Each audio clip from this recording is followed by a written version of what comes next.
ఇవాళ చంద్రబాబు నాయుడు గారికి వేరే పార్టీలు కావాలి. ఇది చంద్రబాబు నాయుడు గారి జాబ్ రిక్వైర్మెంట్.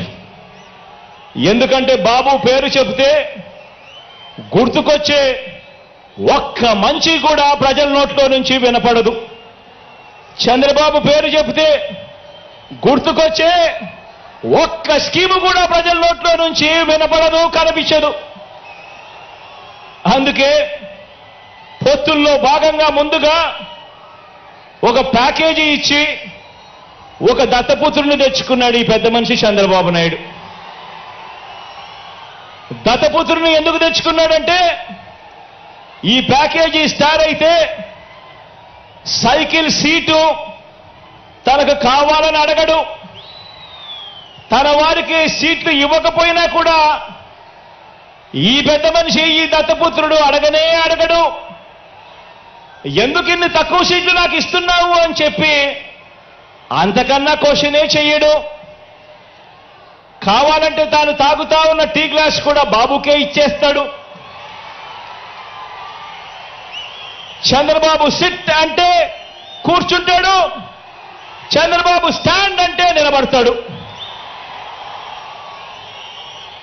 సైకిల్ను ఎప్పుడు దిగమంటే అక్కడ దిగుతాడు, ఎప్పుడు సైకిల్ను తోయమంటే అప్పుడు తోస్తాడు. పొత్తుల్లో ఉండమంటే పొత్తుల్లో ఉంటాడు, విభేదించినట్టు డ్రామాలు ఆడమంటే రక్తి కంటిచ్చే డ్రామా కూడా ఆడుతాడు. వెనకటికి చంద్రబాబు నాయుడు లాంటి నాయకుడిని ఎవరో అడిగారట. వెనకటికి చంద్రబాబు నాయుడు గారి లాంటి నాయకుడిని ఎవరో అడిగారట, అయ్యా పరిపాలన చేసేవారు కలకాలం గుర్తుండాలంటే ఎలాంటి పనులు చేయాలి అని చెప్పి అడిగారట. ఎలాంటి పనులు చేస్తే కలకాలం గుర్తుండిపోతాం ప్రజల్లో అని చెప్పి అడిగారట. అప్పుడు ఆ బాబు ఏం చెప్పాడంటే ప్రజలకు అన్నం పెడితే అరిగిపోతుంది, ప్రజలకు చీర కొని పెడితే చిరిగిపోతుంది, ప్రజలకు ఇల్లు కట్టిస్తే కూలిపోతుంది, కర్రు కాల్చి వాత పెడితే మాత్రమే ప్రజలకు కలకాలం గుర్తుంటుందని ఆ బాబు చెప్పాడట. ఈ 14 ఏళ్లు సీఎంగా ఉన్న బాబు కూడా అలాంటోడే. 14 ఏళ్లు ముఖ్యమంత్రిగా ఉన్న ఈ చంద్రబాబు కూడా అలాంటోడే. అదే చేశాడు. అలాంటి బాబు ఎంతమందితో పొత్తులు పెట్టుకున్నా, ఇలాంటి ఈ చంద్రబాబు ఎంతమందితో కూడా పొత్తులు పెట్టుకున్నా కూడా ఈ చంద్రబాబు నాయుడు గారి పరిస్థితి సున్నా. ఈ సున్నా ఇంటూ ఎన్ని పొత్తుల్లో ఎన్ని పార్టీలున్నా కూడా దాని విలువ ఒక బోడి సున్నానే.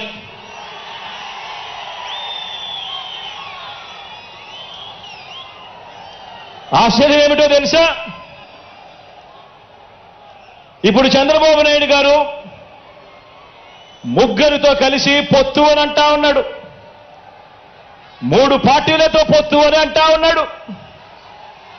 ఈ ముగ్గురు కలిసి 2014లో ఇలానే పొత్తుగా ఏర్పడి 2014లో ఒకే స్టేజ్ మీద కూర్చొని వీళ్ళంతా కూడా భాషణలు ఇచ్చారు, మీటింగులు పెట్టారు. ఒకే ప్రకటనలో ఇలా ముగ్గురు ఫోటోలు వేసి ఒకే ప్రకటనలో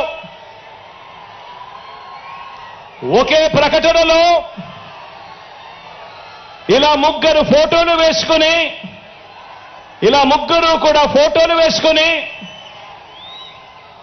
చంద్రబాబు నాయుడు గారి సంతకం పెట్టి ఇంటింటికి ఈ పాంఫ్లెట్ను పంపించాడు.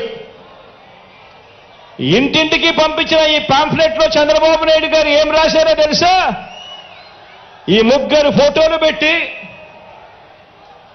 చంద్రబాబు నాయుడు గారి సంతకం పెట్టి 2014లో వీళ్ళే కూటమిగా ఏర్పడి ఇంటింటికి పంపించిన ఈ పాంఫ్లెట్లో వీళ్ళు రాసిన మాటలు రైతులకు రుణమాఫీ పైన మొదటి సంతకం చేస్తాను. డ్వాక్రా సంఘాల రుణాలన్నీ పూర్తిగా రద్దు చేస్తాము. మహిళల రక్షణకు ఉమెన్ ప్రొటెక్షన్ ఫోర్స్ ఏర్పాటు చేస్తాము. ఆడబిడ్డ పుట్టిన వెంటనే మహాలక్ష్మి పథకం కింద 25,000 రూపాయలు బ్యాంకు అకౌంట్లో డిపాజిట్ చేస్తాము. ఇంటింటికి ఒక ఉద్యోగం ఇవ్వలేకపోతే ఉపాధి ఉద్యోగం వచ్చేదాకా నెల 2,000 రూపాయలు